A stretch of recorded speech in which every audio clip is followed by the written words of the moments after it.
Thank you so much for joining us for CBN Newswatch. I'm Efrem Graham. Ahead today is the end of the COVID pandemic finally in sight. One influential model shows a majority of Americans have built up immunity, but the controversy over mask mandates still isn't over. While the crisis in Ukraine remains in the headlines, one leading U.S. senator warns the world needs to keep an eye on the threat from a nuclear Iran. Plus, there's a need right now for most Americans to understand what is happening in America is not organic. It is deliberate. It is by design. Pastor Stephen Broden and attorney Mark Little sit down with Gary Lane to offer their perspectives on the issues we face today and later. High levels of uric acid are linked to many diseases. Those individuals with the highest level of uric acid had an 80% increased risk of dementia, a 55% increased risk of specifically Alzheimer's. We'll show you what can be done to monitor and lower those levels. All these stories and more coming up next from the CBN Newsroom. This is CBN Newswatch.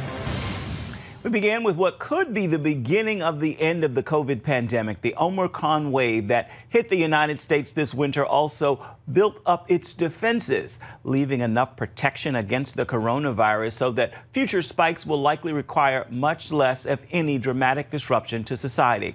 Millions of individual Americans' immune systems now recognize the virus and are ready to fight it off if they encounter Omicron or even another variant. That, along with booster shots and other factors, means an estimated 73% of Americans are immune for now to Omicron. That is according to one influential model. And that number could rise to 80% by the middle of March.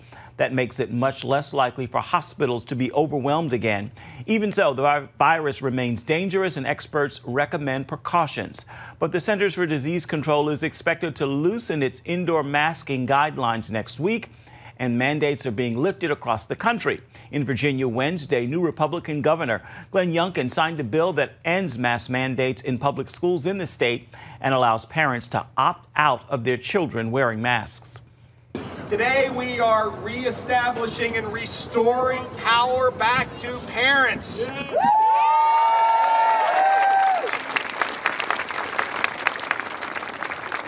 But we are also reestablishing our expectations that we will get back to normal.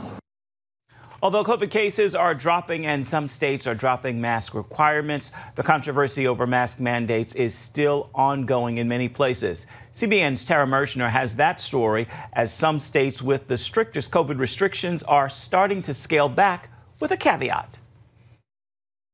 The average number of new coronavirus cases is down some 78% since the highs in mid-January. While that's led to the lifting of mask mandates in many places, the fight is hardly over. In a much better place than we were a month ago, but we still have to exercise caution. With the Omicron surge slowing, major employers like Walmart and Tyson Foods are among those easing mask requirements for employees. And despite CDC recommendations to wait, several states are following suit as political winds shift. All but Nevada, however, still require masks in schools. There are a whole lot more infections when districts are maskless. Schools are unlike most other environments. Many parents are furious children must remain masked when some adults clearly do not. While fans attending Sunday's Super Bowl were required to wear masks, there were a number of notable exceptions. We're continuing to keep our children's faces covered while adults, politicians, celebrities all enjoy the Super Bowl game while continuing with this facade of a state of emergency. Senate Minority Leader Mitch McConnell also sounding off about it. Americans who watched the Super Bowl saw rich celebrities having a grand time with hardly a mask in sight. But under Democrats' policies, first graders who watched that big maskless party last night had to wake up this morning and cover their own faces in order to go to school. Though California is seeing a rapid decline in cases, health officials say they will continue monitoring the situation before making any changes. There'll be no change in the masking requirement, but on February 28th, full 2 weeks from now, we will reassess the data. In Washington, I'm Tara Mergener, CBN News. Also in Washington, D.C., requirements to enter businesses ended Tuesday, and the district will end its mandates in restaurants, gyms, grocery stores, and entertainment venues on March 1st. Turning now overseas to the crisis over Ukraine, NATO allies accused Russia of misleading the world by saying it was returning some troops to bases, reporting that Moscow has instead added as many as 7,000 more forces near the tense border with Ukraine. NATO warned today the buildup has only strengthened its resolve. A senior U.S. administration official said some forces arrived only recently and that there had been a marked increase in false claims by Russians that the Kremlin might use as pretext for an invasion.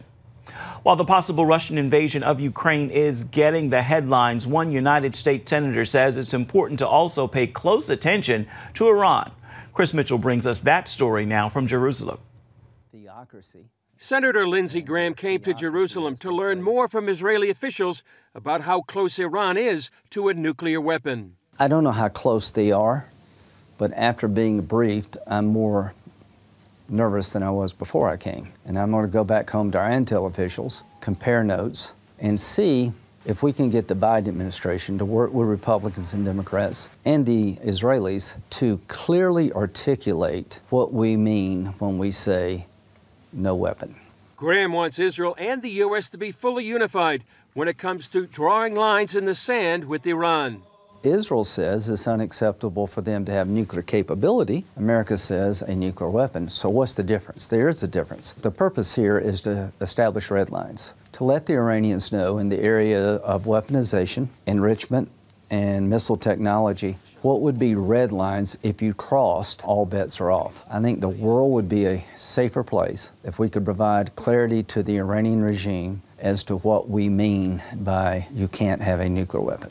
This threat, combined with other international issues, come at a time when America is perceived as weak, especially by its enemies. The Afghanistan withdrawal was a debacle. It's led to a lot of doubts about America. And now you got Russia threatening Ukraine, Taiwan being threatened by China. But the game changer for the world of all game changers would be a nuclear-armed Iran. And the one thing I know for sure, the Israeli people, through their government and military, will never allow the Iranians to get a nuclear weapon without a fight.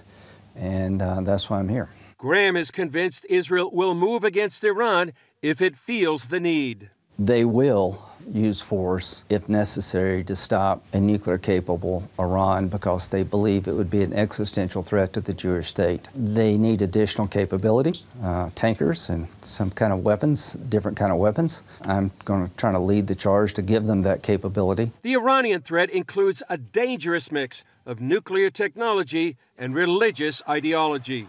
The Iranians threaten the Jewish state daily. Their theocracy, and their theocracy has no place for a Jewish state or Christians. We're all infidels in their eyes, and they want to purify Islam and destroy Israel and come after us. They want to master religion. The Germans wanted to master race. So people like that should not have a nuclear weapon. Graham says his visit brings a message to Israelis while also sending one to Americans.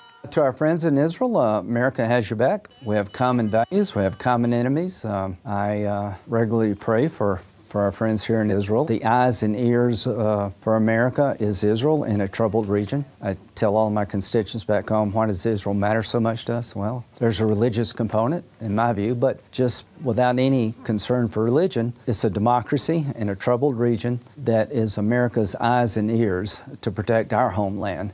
And any threat to Israel is really a threat to us. Chris Mitchell, CBN News, Jerusalem. Here at home in Florida, the Republican-controlled House of Representatives approved a ban on abortions after 15 weeks, after several hours of debate between Democrats who said the measure would impose an unnecessary burden on women and Republicans who said they were protecting the unborn. The bill now goes to the state Senate. Republicans in several state legislatures are moving to restrict abortions ahead of a major Supreme Court decision which could dramatically limit abortions in the United States. Dr. Martin Luther King Jr. always believed in showing love and understanding during the civil rights movement. An overflowing love which seeks nothing in return, is understanding, creative, redemptive goodwill for all men. Coming up after the break, Pastor Stephen Broden and attorney Mark Little talk with our Gary Lane about Dr. King, and they offer their perspectives on some of the issues we are faced with today.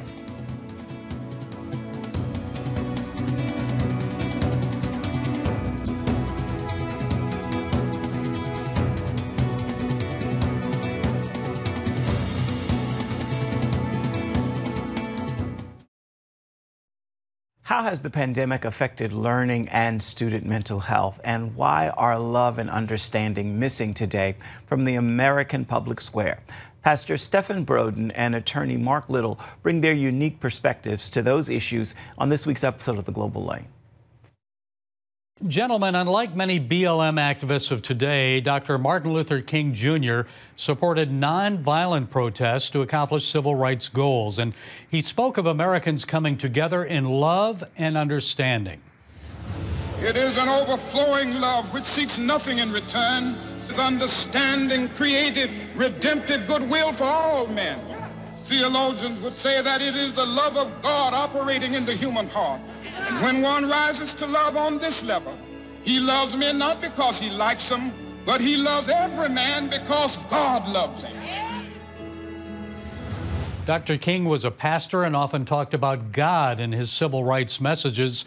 So what do you think? Is God missing from this discussion about race in America, Pastor Broden? Oh, absolutely. It is the intent of the liberal left to extract the influence of God out of the public square. I believe it was Antonio Gramsci who evaluated after the Bolshevik Revolution in 1917.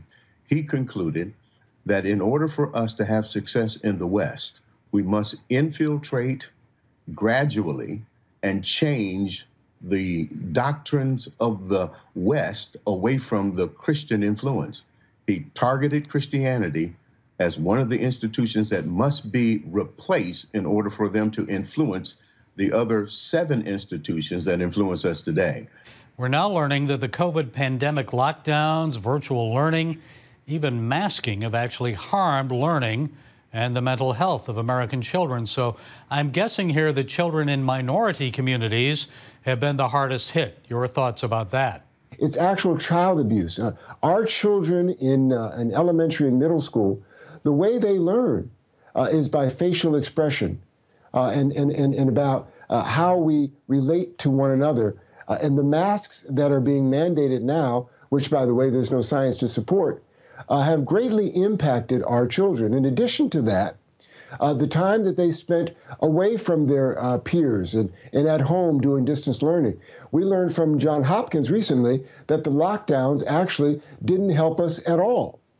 But yet, we've got nations all around the world who are dropping their mandates, and the United States seems to be slow to adopt what we call the science that they say they follow. Stephen, how about spiritually? How has the pandemic hurt our kids in that way? Well, there has been a movement in our country away from our Judeo-Christian heritage, which has influenced our nation and has influenced the public square ever since the conception of this nation. That has been reduced in terms of its influence and its ability to frame for us what is morally right versus what is morally wrong. As a result of that, we are seeing the replacement of our Judeo-Christian heritage by a philosophy that's grounded in a secular humanist design. That design is devoid of the divine. And as a result, we are redefining morality in America that impacts not only what's happening in the public square and in our culture, but has an adverse impact on the psyche and spiritual development of our children. It's being replaced with ideas of same-sex marriage, sodomy, gender fluidity, transgenderism as a protected class. All of that represents a shift away from our Judeo-Christian heritage and an embracement of a doctrine that is leading us towards a transformation of our nation. And Stephen, tell us more then. How is your Content of Character series making a difference? It is our hope to inform, educate, and activate the community, the Christian community in particular. Information asks and answers the question, what's going on? There's a need right now for most Americans to understand what is happening in America is not organic. It is deliberate. It is by design. Education asks and answers the question, why is this happening to us? It is here where we introduce to the Christian community socialism, Marxism, communism, and let them know that those philosophies are driving the transformation that is taking place in our country today. Pastor Stephen Broden and Attorney Mark Little, let's continue this discussion in the future, okay? We thank you both. Thank you for taking time to be with us to share your insights. Still ahead, high levels of uric acid linked to many diseases. We'll show you how you can help fight against it. We've got the story coming up next.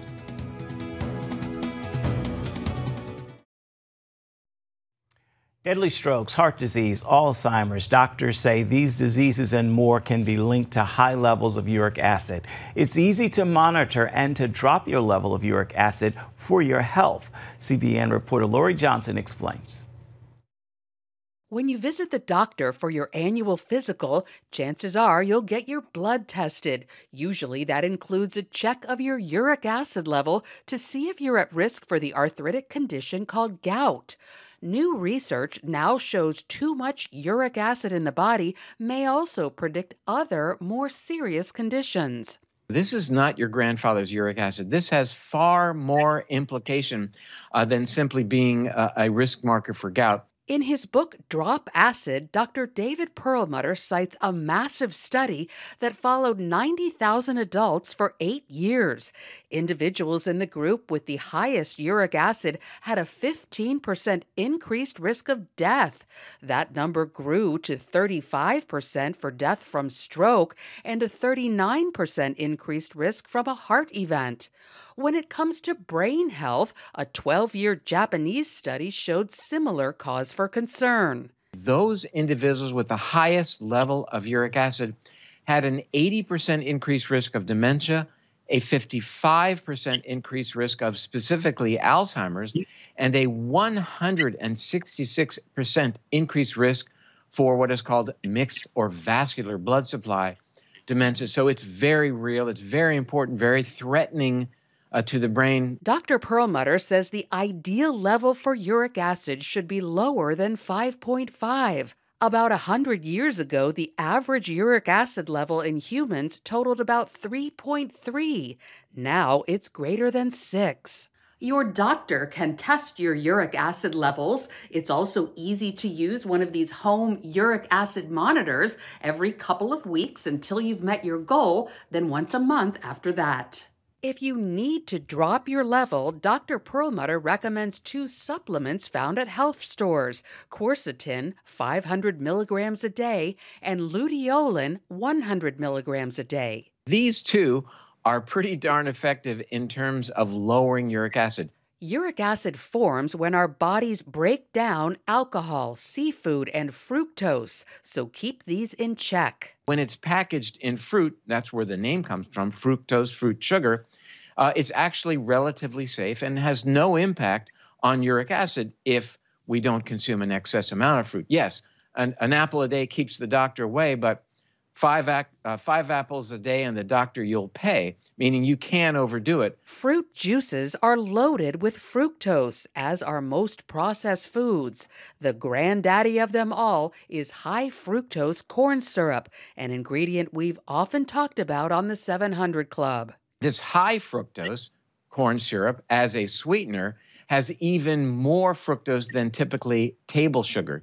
Table sugar is 50-50 glucose and fructose, but high fructose corn syrup is even sweeter, has much more fructose. In addition to paying attention to what we eat and drink, we can also lower our uric acid by focusing on when we eat.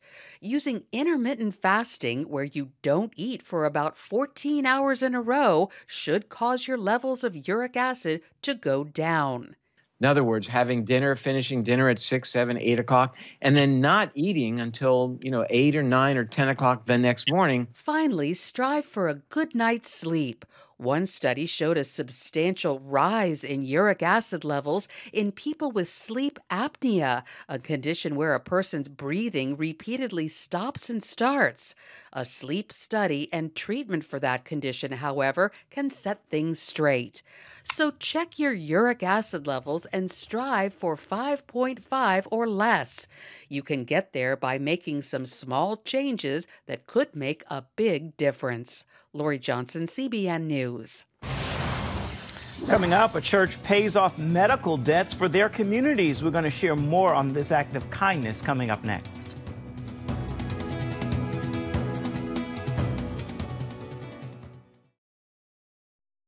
Actor and singer Tyreese Gibson shared a message to his fans on social media regarding the death of his mother, Priscilla Murray Gibson.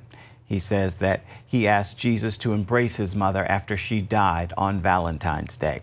Doctors admitted her to the hospital earlier this month with complications of COVID-19 and pneumonia. During this time, Tyreese pleaded with his followers to pray that his mother would recover. He says he and his family are broken and can't believe she's gone. He wrote this message to his mother saying, "May the Lord Jesus Christ honor your walk with him and embrace you into the heavens." The United Church of Christ announced earlier this week it has paid the bills of more than $100 million of patients' medical debts over the last 2 years. Nearly 11,000 households received letters notifying them of debt cancellation. Many people were thankful and overjoyed at the kind gesture. The United Church of Christ debt payoff campaign began in 2019 and works with its partners, a New York-based nonprofit called RIP Medical Debt. For more on this story, visit CBNNews.com. Time now for your Thursday Thankful. I hope you'll join me in this prayer of gratitude. Father, I ask for nothing in this moment. I simply acknowledge that you are good. You've always been good. So good, you're better than good. With this prayer, please make today a Thursday filled with thanksgiving and gratitude. Well, that's a wrap for this edition of CBN Newswatch. You can always find more of our programs on the CBN News Channel at any time. You can also find them online at CBNNews.com. We'd love to know what you think about the stories you've seen here today or any day. You can email us, newswatch@cbn.com, the address right there at the bottom of your screen.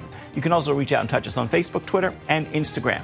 Hope you'll join us again right here next time. Again, I encourage you to make this a thankful Thursday. We'll see you back here tomorrow.